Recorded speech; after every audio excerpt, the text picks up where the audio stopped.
Salut les amis, coucou les petits loups. Alors dans cette vidéo aujourd'hui, je vais évoquer les réglages pour le Z6 ou mon set de réglage expert pour le Z6. A tout de suite.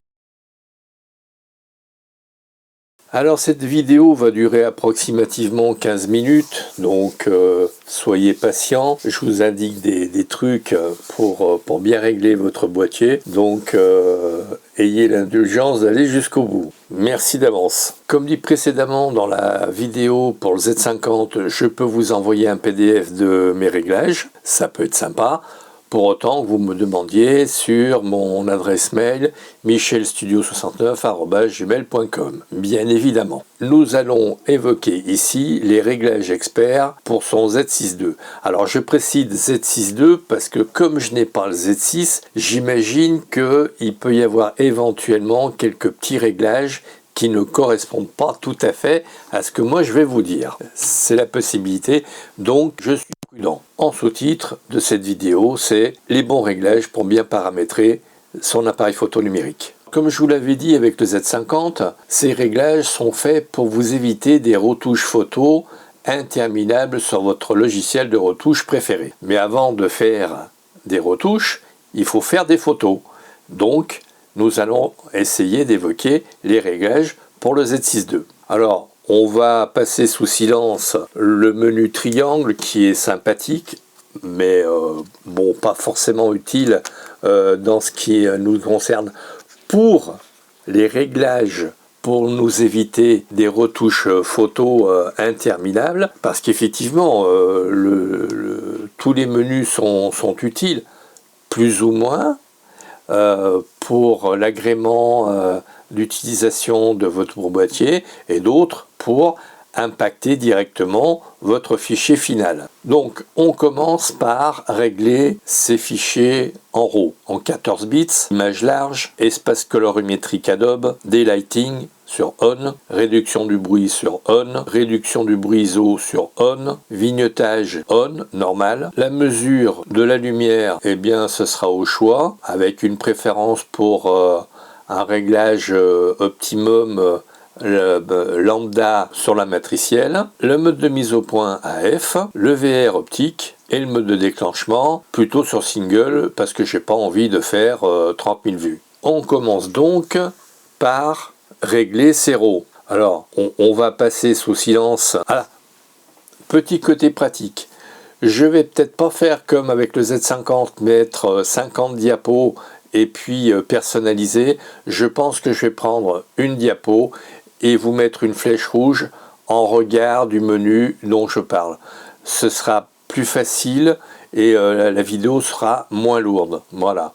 Je vous demande toute votre compréhension. Donc le menu stockage, bon là ça n'impacte pas directement la façon dont sera traité le fichier. Donc vous mettez ce que vous souhaitez, vous pouvez sélectionner le menu et le renommer à souhait. De même que le nom du fichier. Le logement principal, oui, bon, bah, on va l'évoquer, hein, mais très rapidement. Là, sur le Z6 II, eh bien, comme j'ai deux compartiments, le compartiment pour la carte XQD, je le réserve pour la prise de vue principale et la carte SD pour les sauvegardes, le débordement, etc., etc.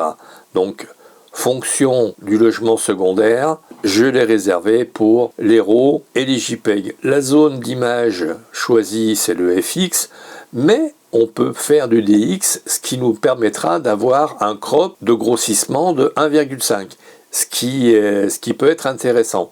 Pas forcément pour impacter le fichier final, mais ça peut être intéressant. Donc, qualité d'image, là on choisit RAW ou RAW et JPEG fine, parce que pour ceux qui souhaitent donner tout de suite des JPEG, on fait un RAW et en même temps on fait un JPEG que l'on pourra donner instantanément aux personnes intéressées. La taille du JPEG est bien large, tant qu'à faire, avec trois tailles. Il y a petite, moyenne et large. Enregistrement des RAW, on y arrive, on met sur on, on met compression sans perte, tant qu'à faire, ou pas de compression. J'allais dire que si on a des cartes qui sont un peu légères, c'est-à-dire avec une capacité pas phénoménale, du style 64 Go, mieux vaut s'éviter de perdre de la place. Donc on va faire nef avec compression, échantillonnage en 14 bits plutôt qu'en 12, parce que vous l'aurez compris,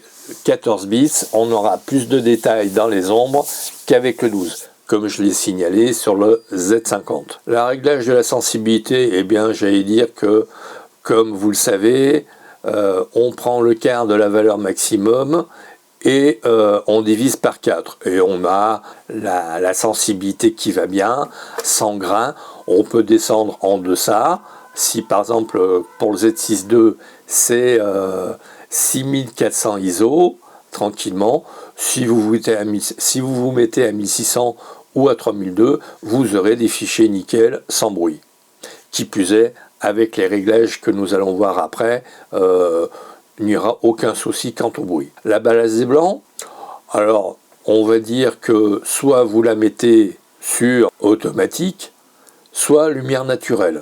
Oh, j'allais dire que en tant que puriste, j'aurais préféré la mettre en lumière naturelle. Ceci dit, avec les hybrides, je me suis aperçu que en fait, si on ne pinaille pas trop, le boîtier fait le boulot correctement. Donc bon, mettez-vous sur automatique, ça vous évitera d'avoir des déconvenus. Le picture control, ben, je le mets sur automatique, hein, parce que bon, il influe sur tout un tas de réglages, mais bon, évitons de se prendre la tête, on le met sur automatique. Espace colorimétrique, bien évidemment, on le met sur Adobe RVB, RVB pour rouge, vert, bleu, hein. Je ne vous l'avais pas signalé dans le Z50, mais bon, je pense que c'est évident, mais bon, enfin, rouge, vert, bleu. Le daylighting actif à normal.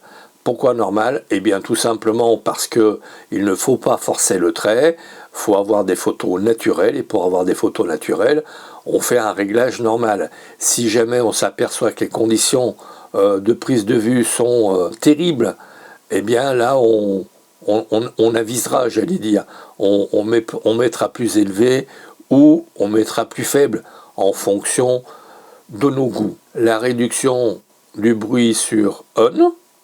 Alors la réduction du bruit, c'est le capteur envoie des signaux et forcément, qui dit signal, dit éventuellement détérioration. Pour éviter toute détérioration, avoir des points rouge, vert, bleu intempestifs, on met la réduction du bruit en marche. On le met donc sur on. La réduction du bruit ISO, alors comme je vous l'avais dit sur le Z50, la sensibilité nominale des boîtiers Nikon se situe entre 100 et 200. Donc plus on amplifie le signal et plus on peut amplifier une distorsion dans ce signal. Donc le boîtier rectifiera quand on le met à réduction du bruit ISO normal, rectifiera de lui-même le tir et fera en sorte que le fichier final ne soit pas bruité. Diffraction sur on. La diffraction, c'est lorsqu'un rayon lumineux vient frapper le bord d'une lentille, ça vous décompose la lumière comme un prisme qui décompose la lumière avec toutes les couleurs de l'arc-en-ciel. La réduction du scintillement, toujours pareil, quand on a une source lumineuse qui vient directement frapper l'objectif, eh bien on risque d'avoir, vous savez, comme les petites étoiles qu'on voit parfois dans les films, ça vous évitera d'avoir un scintillement et donc ça vous évitera d'avoir des aberrations.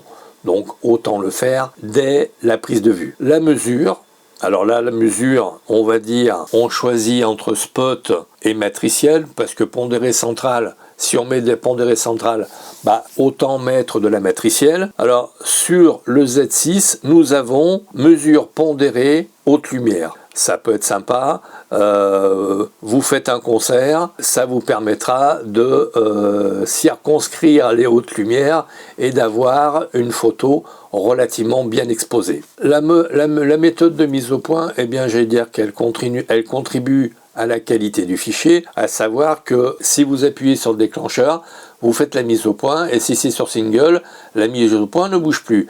Or, si vous prenez quelqu'un, par exemple, qui bouge sur une scène ou qui bouge parce que vous avez pris des gamins qui sont en train de jouer. Les gamins vont pas vous attendre et prendre la pause quand vous faites votre photo. Donc autant que la mise au point soit en continu. Alors la méthode de mise au point AF, là comme vous pouvez le voir, nous en avons toute une kyrielle. Alors on peut prendre la zone dynamique, c'est sympa, il y a un point central et puis il y a 4 points tout autour qui nous permettent de temporiser. Ceci dit, vous pouvez prendre la zone large, personne, ou zone large tout court, ce qui vous permettra d'adapter votre autofocus en fonction de la situation. Réduction des vibrations, bah oui, parce que si vous avez un 50-150 ou un 50-200 par exemple, ou un 24-200, vous êtes à 24 mm, normalement 24 c'est le 30e de seconde, pour ne pas avoir de flou de bouger, et à un moment donné vous passez au 200 mm. Eh bien, est-ce que vous avez pensé à songer à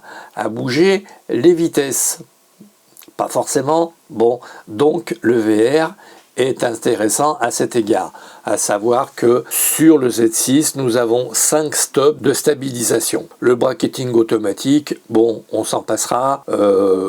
Si on prend un HDR, ce ne sera pas forcément très utile. Donc le HDR, ce qui vous permettra de faire une exposition avec une seule photo ou sur plusieurs, sachant que a priori là je viens de voir que nous avons lissage normal ou pas. Nous avons lissage normal, élevé et faible. L'intervallomètre c'est bon pour faire des timelapses. Et enfin le mode silencieux, c'est éventuellement si vous avez des petites bébêtes farouches à prendre qui sont par exemple un petit oiseau qui sont sensibles au bruit, eh bien vous vous mettez en mode silencieux et vous serez totalement silencieux au moment de votre prise de vue. Voilà les amis, j'ai fait le tour de la question. J'espère avoir balayé d'un revers de la main vos craintes quant à avoir de bons fichiers. Tous ces réglages vous permettront d'avoir des fichiers, j'allais dire neutres, avec le daylighting par exemple. Vous aurez des informations dans les basses lumières et également dans les hautes lumières. C'est ce que j'appellerais le HDR du pauvre ou du riche, comme vous voulez.